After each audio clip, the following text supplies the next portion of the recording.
Mon nom est Eulalia. Ce n'est pas un nom courant, je sais.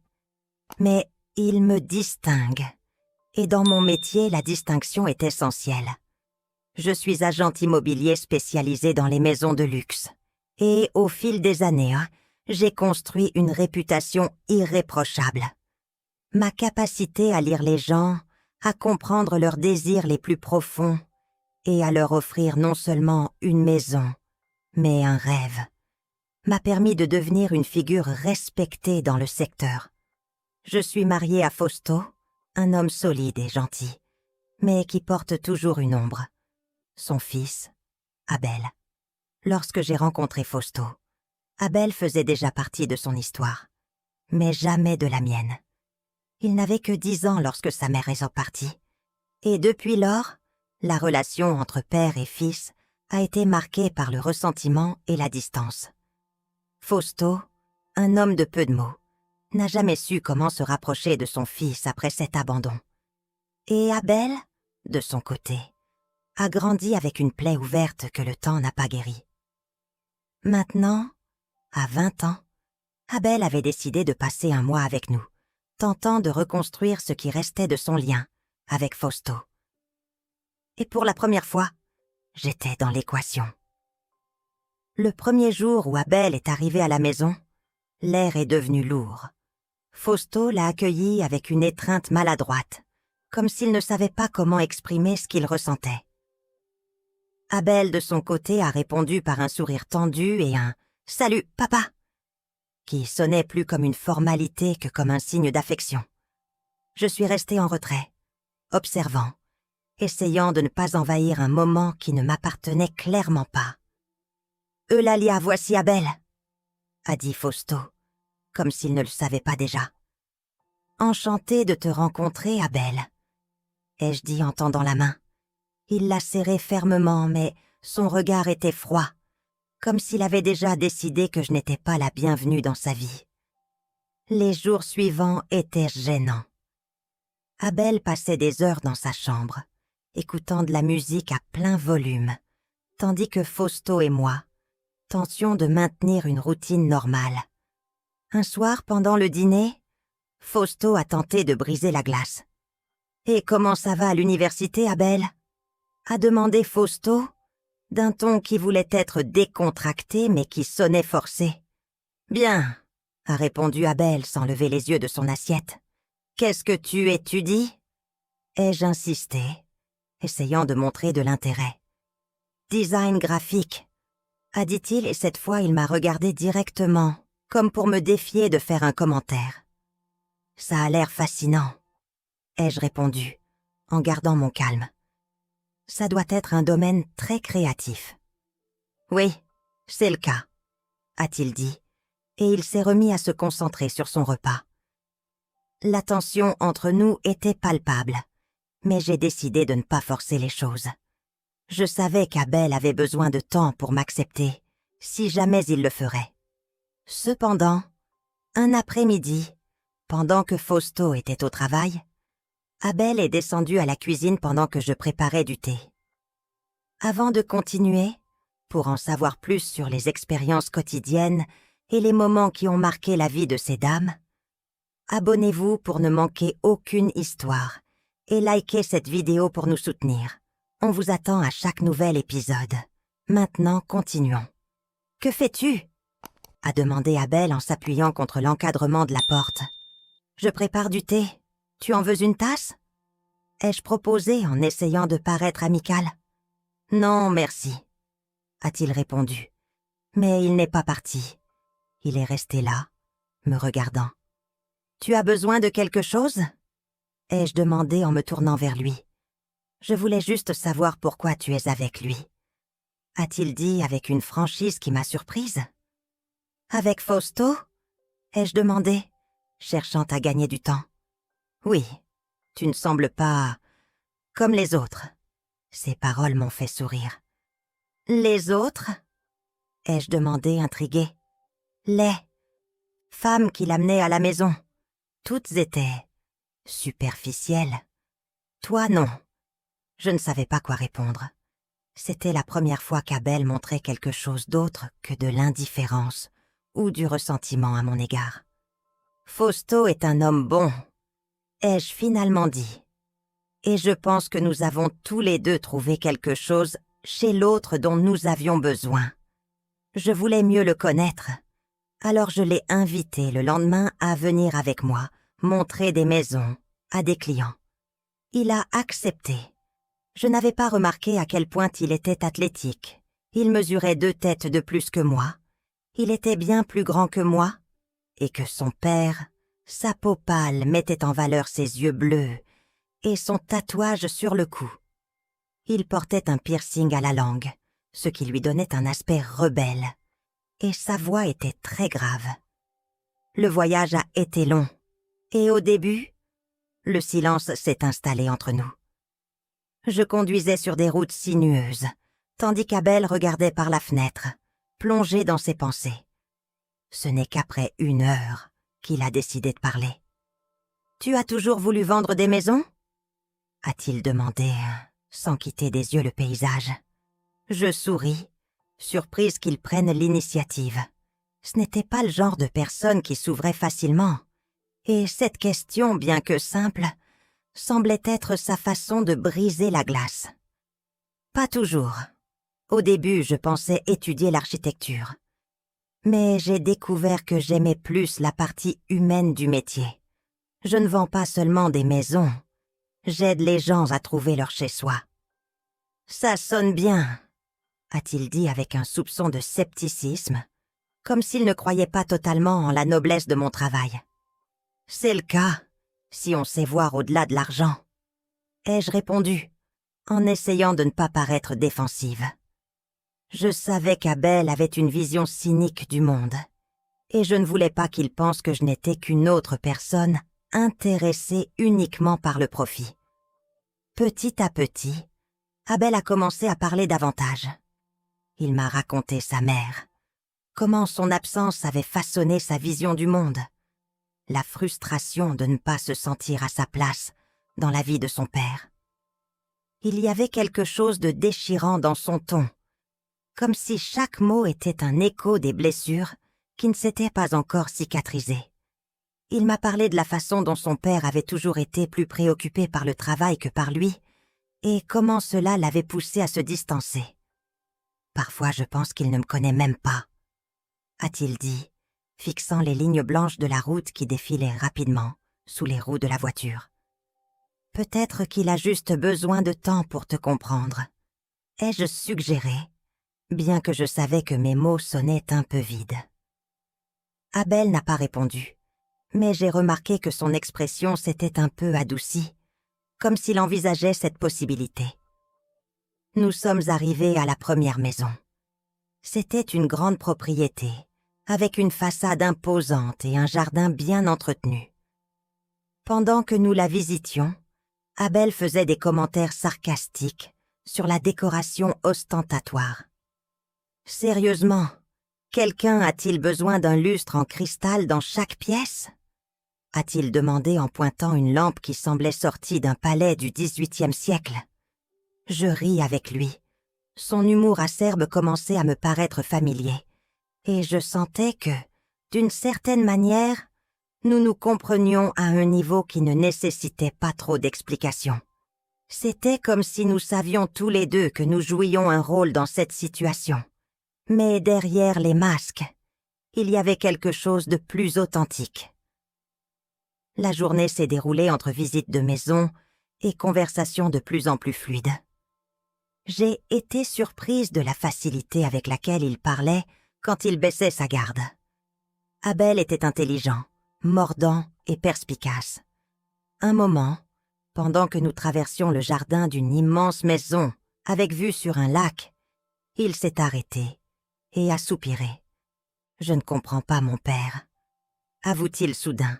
« Je ne comprends pas pourquoi il continue d'essayer. »« Parce que tu es son fils, Abel, les pères n'arrêtent pas d'essayer. » ai-je dit doucement, essayant de le réconforter. Il m'a regardé, avec cette intensité que je commençais à reconnaître. Ses yeux semblaient fouiller les miens, comme s'il évaluait s'il pouvait se fier à mes paroles. Peut-être, a-t-il murmuré, mais il n'a rien dit de plus. Alors que nous finissions de visiter la dernière propriété, le ciel commença à s'assombrir. Un orage se préparait, et, avant que nous ayons pu rentrer, la pluie s'est mise à tomber, avec une force énorme. La route est devenue dangereuse, et j'ai décidé qu'il valait mieux chercher un endroit où passer la nuit. Nous avons trouvé un petit hôtel dans les environs. Rien d'extraordinaire, mais suffisant pour nous abriter. J'ai demandé 2 chambres, mais il n'y en avait qu'une de libre. J'ai regardé Abel, mal à l'aise, qui s'est contenté de hausser les épaules. Pas de problème. Je ne vais pas mourir de partager une chambre, a-t-il dit avec un demi-sourire, comme s'il s'amusait de mon malaise. La chambre était petite, avec 2 lits simples et une fenêtre donnant sur un parking vide. La pluie tapait contre la vitre, créant un bruit constant qui remplissait le silence entre nous. Abel s'assit sur le bord de son lit, fixant le sol. « Penses-tu que je pourrais un jour lui pardonner ?» demanda-t-il soudain, sans lever les yeux. « Ton père ?» demandai-je, surprise par la question. Il hocha lentement la tête. « Je ne sais pas, Abel. Le pardon est une chose compliquée. Il ne s'agit pas seulement d'oublier ce qui s'est passé, mais de comprendre pourquoi cela s'est passé.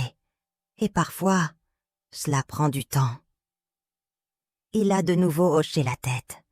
Mais cette fois-ci, il y avait quelque chose d'autre dans son expression, comme s'il assimilait mes paroles. Je me suis assise sur mon lit, face à lui, et pendant un moment, nous sommes restés silencieux, écoutant le bruit de la pluie. « Merci, » a-t-il finalement dit en levant les yeux vers moi. « Pour m'avoir écouté, tu n'as pas à me remercier, » répondis-je en souriant. « C'est ce que font les amis. » Il me rendit mon sourire, et pour la première fois de la journée, je vis quelque chose qui ressemblait à de la paix dans ses yeux. Dehors, la tempête faisait toujours rage. Mais à l'intérieur de cette petite pièce, il y avait un moment de calme, un répit dans le chaos. Même si je savais que les problèmes d'Abel ne seraient pas résolus du jour au lendemain, je sentais que ce voyage avait été un premier pas vers quelque chose de plus grand. Il s'est assis à côté de moi, et je suis devenue très nerveuse. Il était torse nu, et j'étais en peignoir, et nous devions nous déshabiller parce que nous étions mouillés, et que des vêtements trempés pouvaient nous faire attraper froid. Alors je suis allée aux toilettes, et il n'y avait qu'un seul peignoir. De près, je pouvais admirer sa silhouette colossale, un corps ciselé, à la perfection avec des abdominaux très marqués et un dos si grand qu'il pourrait parfaitement être 3 des miens, et le tatouage sur son cou, ce bienheureux tatouage. C'était un dragon qui sortait d'un de ses côtés, remontait sur son côté gauche en prenant toute sa poitrine et se terminait dans son cou. Dans son dos, il avait une araignée. Il était très près de moi. Je pouvais sentir l'odeur du savon et voir comment ses cheveux mouillés étaient en désordre sur sa tête. « Qu'est-ce que tu fais, Abel ?» lui ai-je demandé en essayant de ne pas paraître nerveux. « Je vois à quel point tu es belle, Eulalia. Depuis que je t'ai vue, je suis fascinée par ta beauté. » Une boule se forme dans ma gorge, étouffant mes mots.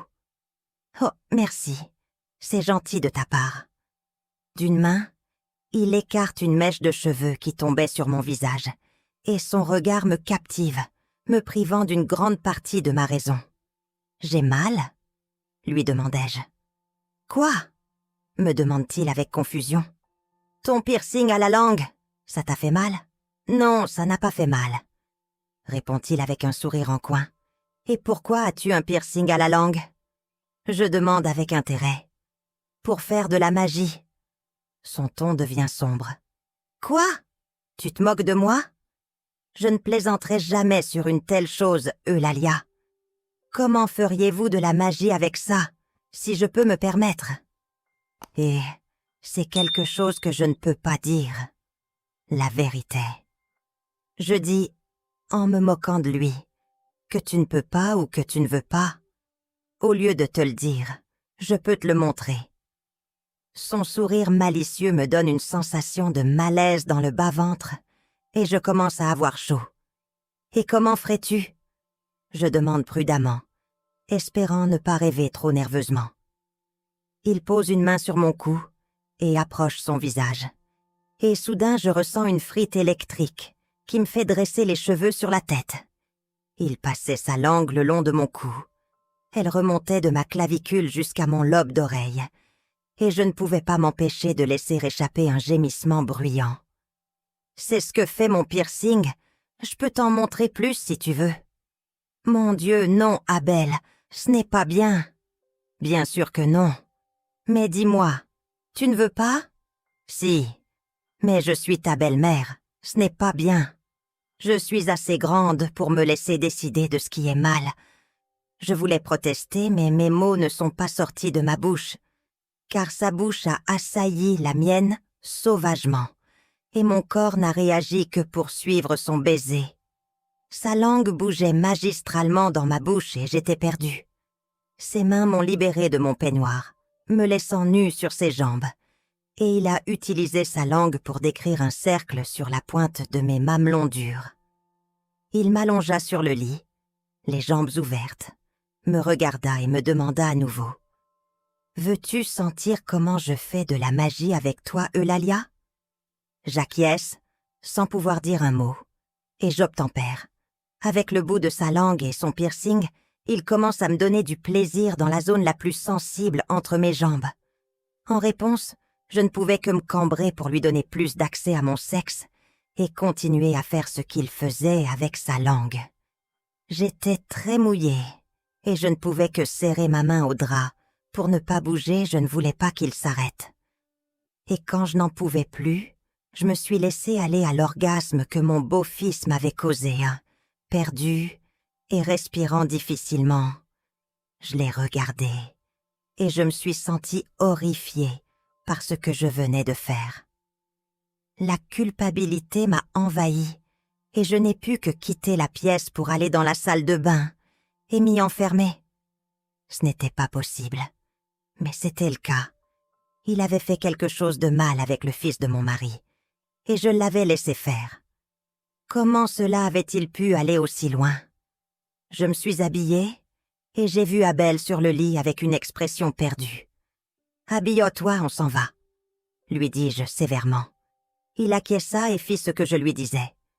Et pas un mot à cet Abel, pas un mot à personne. Lorsque nous sommes arrivés, Fausto nous a accueillis avec le sourire. Abel a agi naturellement, comme si rien ne s'était passé. J'ai fait de même. Le lendemain, il est parti sans dire au revoir, de manière particulière. C'était un au revoir simple, sans promesse ni regard prolongé. Je n'ai jamais rien dit, non pas parce que je me sentais coupable, mais parce que je savais que ce qui s'était passé appartenait à un monde qui n'avait existé qu'une nuit, un monde qui devait rester dans le passé. Et l'oubli Abel ne m'a jamais appelé, ne m'a jamais écrit. Mais de temps en temps, par des nuits d'orage comme celle-là, je me demande s'il se souvient aussi. Et s'il se sent coupable de ce qui s'est passé avec nous. Sa relation avec son père n'était pas bonne. Mais il était tout de même son père, et il l'avait trahi, tout comme moi. Qu'avez-vous pensé de cette histoire d'infidélité? Laissez-nous dans les commentaires votre avis. Si vous voulez voir d'autres vidéos comme celle-ci, suivez-nous et partagez, activez la petite cloche pour ne rater aucune notification, c'est tout. Pour aujourd'hui, cher public. Jusqu'à la prochaine vidéo.